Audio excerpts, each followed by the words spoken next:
The Council of Stars gathered once every solar cycle in the great crystalline chamber at the galaxy's center. Representatives from 1,000 civilizations sat in perfect circles. Their forms varied, some gaseous, some silicon-based, others pure energy. At the center stood Elder Kron, oldest of the ancient race known as the Watchers. "We must speak of the new species." Elder Kron's voice resonated through thought waves. "The ones who call themselves humans." Commander Vex of the Dominion. Empire laughed, a sound like grinding metal. "Those primitive creatures? They barely achieved faster-than-light travel 10 cycles ago. Their ships are held together with primitive alloys. They still use projectile weapons. Do not underestimate them," Elder Kron warned, his ancient eyes glowing with concern. "We have observed countless species rise and fall. These humans possess something different. They adapt. They survive. They overcome." The assembly erupted in dismissive thoughts. The collective, a hive-mind species controlling 300 systems, projected their unified voice. "Our analysis shows humans are physically weak. No natural armor, no claws. Their bodies break easily. They require constant oxygen. They cannot survive extreme temperatures." Elder Kron raised a withered hand. "You see their weaknesses, but ignore their strengths. When humans face a wall, they do not stop. They build a ladder. When the ladder breaks, they build wings. When wings fail, they reshape the wall itself." Admiral Tor of the Tech Union interfaced with the chamber's data streams. "Their technology is centuries behind ours. Their fastest ships move at barely twice light speed. Our dreadnoughts could destroy their entire fleet in moments." "Technology can be stolen, bought, or learned," Elder Kron replied. "But the human spirit, their refusal to accept defeat, cannot be replicated. We Watchers have seen them survive their own nuclear wars. They turned the planet that tried to kill them into their fortress. They look at the impossible and ask, why not?" Lord Rex of the warrior clan stood, his 4 arms crossed. "Let them come. The galaxy belongs to the strong. If these humans want to expand beyond their tiny corner, they will learn the price of weakness." Elder Kron's expression grew grave. "You speak of strength, yet you know only one kind. Humans possess emotional strength. They fight harder for others than themselves. They turn fear into fury, loss into determination. When one falls, 10 rise to take their place." "Superstition," scoffed Director Zane of the Logic Commonwealth. "Emotion is weakness. Our pure reason has brought us to control 50 systems without a single war. And that," Elder Kron said quietly, "is why you will not understand until too late. Humans do not fight with logic alone. They fight with passion, with creativity, with spite. They will do the impossible simply because someone said they could not." The council chamber filled with laughter and dismissive waves. The mighty civilizations of the galaxy saw no threat in a species that had barely left their home system. They pointed to their vast fleets, their advanced weapons, their superior biology. Elder Kron gathered his robes, preparing to leave. "Mark this moment," he announced. To the assembly, "We Watchers have lived for eons. We have seen empires rise from dust and crumble to nothing. But never have we seen a species like humanity. What makes them so special?" Commander Vex asked mockingly. Elder Kron paused at the chamber's exit. "They make weapons from farming tools. They turn medicine into enhancement. They see death and call it motivation. When the universe says no, humans say, 'Watch me.' You plan for victory. Humans plan for every defeat and prepare counters for each. Then, what do you suggest?" The collective asked in unison. "Make them allies," Elder Kron said simply. "Before they decide to make you history." The chamber erupted in laughter once more. "The greatest powers in the galaxy dismissed the Elder's warning. Humans were just another minor species, they agreed. Nothing special, nothing to fear. Elder Kron departed, knowing the truth. The galaxy had perhaps 50 years before humanity. Proved him right. He had seen the signs humans turning asteroids into ships, making homes in dead space, thriving where others merely survived. The warning had been given. It would not be heeded. And when humanity finally showed its true nature, the galaxy would learn that the most dangerous predator is not the one with the sharpest teeth, but the one that refuses to stop hunting. 5 years passed after the Council's dismissal of Elder Kron's warning. The Dominion Empire, eager to expand its territory, sent a conquest fleet to the human colonies at the edge of their space. Commander Vex himself led the assault. Confident in quick victory, the Dominion's massive dreadnought, Pride of Stars, emerged from hyperspace above the human colony world called Haven. It was a modest planet, population barely 3 million. The Dominion Fleet 50 warships strong surrounded the world within minutes. Humans of Haven, Commander Vex broadcast, his message reaching every device on the planet. You will surrender your world to the Dominion Empire. You have 1 hour to comply. Resistance will result in obliteration. The human response came not from their government, but from a mining foreman named Jack Turner. His face appeared on the communication screen, covered in dust, holding a fusion cutter. Sorry, didn't catch that. We're kind of busy down here. Did you need something? Commander Vex's scales turned purple with rage. This is a conquest declaration. Your world belongs to the Dominion now. Jack looked confused, then turned to someone off-screen. Hey, Mary. Some aliens want our planet. A woman's voice replied. Tell them we're using it. Jack turned back to the screen. Yeah, sorry, we're using it. But there's a nice empty planet 2 systems over. Nobody there, but some hostile wildlife. The bridge crew of the Pride of Stars stood stunned. No species had ever responded to Dominion threats with such casual dismissal. You dare mock the Dominion? Vex roared. Prepare your defenses. Jack scratched his head. Defenses? We're a mining colony. We don't have any warships. Just mining vessels and cargo haulers. Commander Vex smiled, showing rows of sharp teeth. Then you will die easily. Probably, Jack agreed. But here's the thing, we just spent 15 years making this. Rock livable. We're not leaving. So either shoot us or go away. We've got work to do. The transmission ended. Commander Vex, insulted beyond measure, ordered the immediate bombardment of the colony's main city. The Dominion's energy weapons charged, targeting the human settlement. But as the first beam lanced down, something unexpected happened. A cargo hauler, old and beaten, flew directly into the beam's path. The ship exploded, but its cargo processed uranium ore created, a cloud that scattered the energy weapon's effectiveness. Then another cargo ship rose. And another. Mining vessels, transport ships, even personal craft, all flying toward the Dominion fleet. Not attacking, just getting in the way. What are they doing? Vex's tactical officer asked. The answer came as the first mining vessel reached the Pride of Stars. Instead of firing weapons, it activated its mining laser designed to cut through asteroids and began carving into the dreadnought's hull.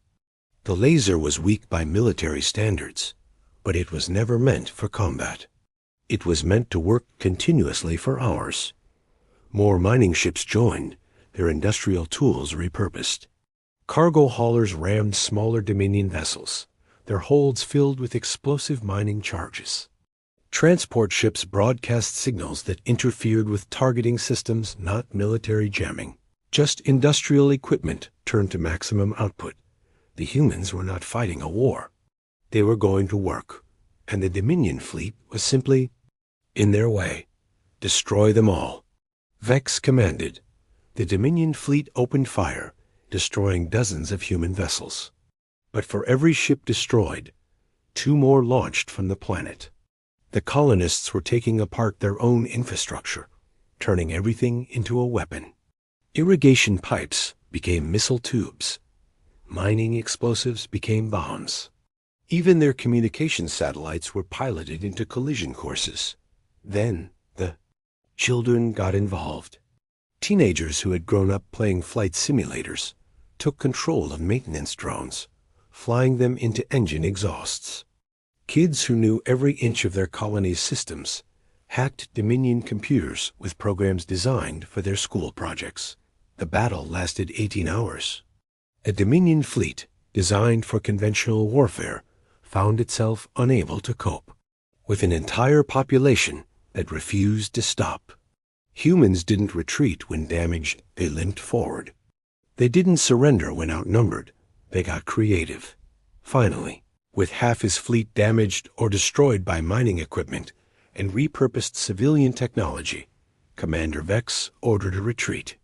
As the pride of stars limped away, one last transmission came from Haven Dot. It was Jack Turner again, still covered in dust, now also covered in blood. Thanks for the scrap metal. We'll put it to good use. Don't come back. The Dominion Empire had lost its first battle in 300 years. Not to a military force, but to miners with fusion cutters and the willingness to use them. Asterisk. News of Haven's victory spread through quantum communication networks faster than light itself. The mighty Dominion Empire, defeated by mining equipment and converted cargo haulers, became the subject of disbelief and mockery across 1,000 worlds. In the crystal chambers of the Council of Stars, an emergency session convened. Elder Kron sat silently as pandemonium erupted around him. It must be propaganda, insisted Admiral Tor of the Tech Union. No mining colony could defeat a Dominion war fleet, but the evidence was undeniable. Sensor logs, debris fields, and the damaged Dominion ships limping back to their space told the truth. Humanity had won through sheer stubborn refusal to lose. Lord Rex of the warrior clan stood tall. The Dominion grew soft. They underestimated their enemy. We will not make the same mistake. My warriors will show these humans real combat. Elder. Kron finally spoke. You still do not understand. Haven had 3 million colonists. Earth has 12 billion. Mars has 4 billion. Their other colonies hold 20 billion more. What happens when they all decide to fight? Numbers mean nothing against superior technology, Director Zhang stated coldly. The Logic Commonwealth will demonstrate proper tactical superiority. Within weeks, 3 separate alien forces moved against human space. Each believed they would succeed where the Dominion failed. Each learned differently. The warrior clans attacked the agricultural world of green fields. Lord Rex personally led his greatest fighters, masters of blade and energy weapons, veterans of 100 campaigns. They expected farmers and fled in terror. Instead, they found farmers who had spent generations fighting their own hostile world. Every human on green fields knew how to turn fertilizer into explosives, how to modify harvesting equipment into weapons. When the warriors landed for honorable ground combat, they faced humans who had been preparing for this day since first contact. A farmer named Tom Wilson met Lord Rex in what the warriors considered honorable single combat. Tom brought a modified wheat thresher. The battle lasted 30 seconds. Lord Rex retreated, missing 2 of his 4 arms, defeated by a man who just wanted to finish his harvest. The Logic Commonwealth attempted a different approach. They surrounded the research station Prometheus with interdiction fields, cutting it off from the rest of human space. Director Zane calculated that isolation would force surrender within days. The humans at Prometheus responded by turning inward. They took their research into weapons development, biological enhancement, and energy manipulation projects they had been pursuing carefully and removed all safety protocols. In 72 hours, They developed 3 new technologies the Commonwealth couldn't understand, and a virus that ate through their interdiction field generators. Director Zane demanded an explanation. Lead researcher Dr. Smith replied simply, "You gave us a deadline." Humans work best under pressure.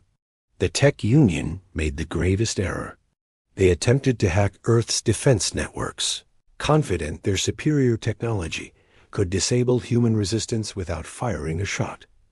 They discovered that human cyber warfare was not like their own. Humans didn't just defend their networks, they invited attackers in, then trapped them. Every hacking attempt was met with counterviruses, designed not by military programmers, but by teenagers who treated it like a game. Earth's networks were chaos, but chaos that worked, held together by millions of independent users who took personal offense at the invasion. The Tech Union's central processing core was crashed by a grandmother from Japan who thought the aliens were trying to steal her recipe database. But the true shock came when humanity went on the offensive. They didn't send warships. They sent merchants. Human traders appeared in every major trade hub, offering deals, making friends, learning languages. They brought goods no one knew they wanted until they saw them. Coffee, music, stories, games that translated across species barriers, foods that could be modified for any biology. When governments tried to ban human traders, black markets sprouted. When authorities cracked down, humans found new ways in. They were not conquering through force, but through curiosity and commerce. And everywhere humans went, they left behind something more dangerous than weapons, ideas. They taught other species that rules could be bent, that impossible was just a word, that any tool could be a weapon, and any weapon could be a tool. They showed that survival wasn't about being the strongest.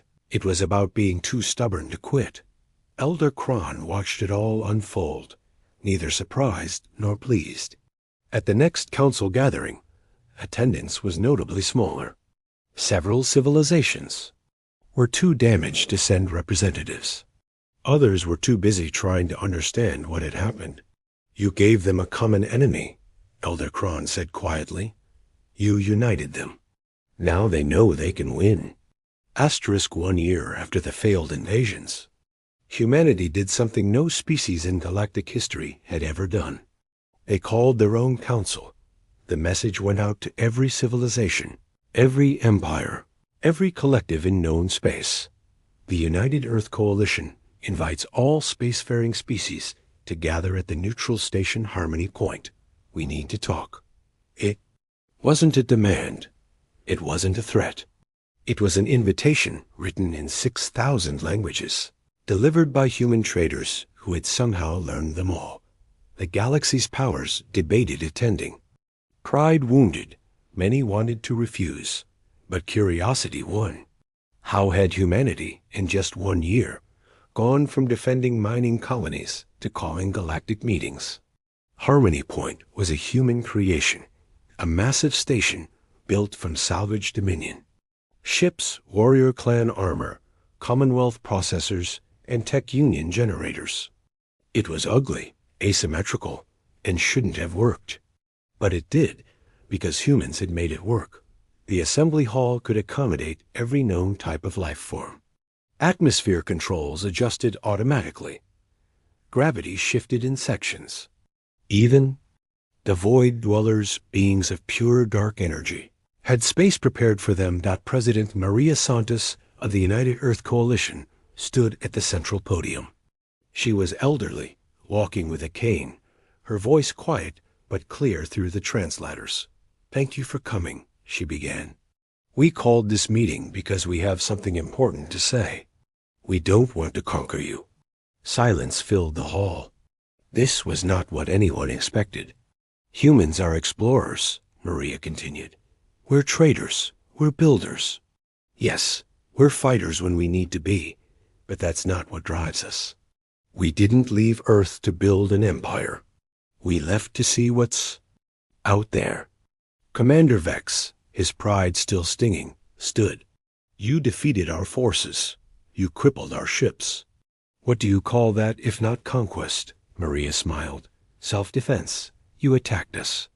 We stopped you. But look at what we did next. How many of you are wearing human-designed universal translators right now? How many of your ships use the navigation updates our traders freely shared? How many of your worlds have requested human agricultural advisors? The room shifted uncomfortably. It was true. Human innovations had spread like wildfire, not through force, but through usefulness.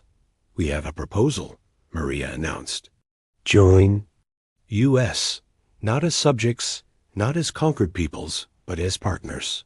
The galaxy is vast. There are mysteries to solve, wonders to discover, challenges to overcome. Why waste time fighting each other? And if we refuse? Lord Rex asked, his regrown arms crossed. Then you refuse, Maria shrugged.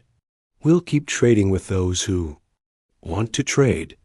We'll keep exploring. We'll keep making friends.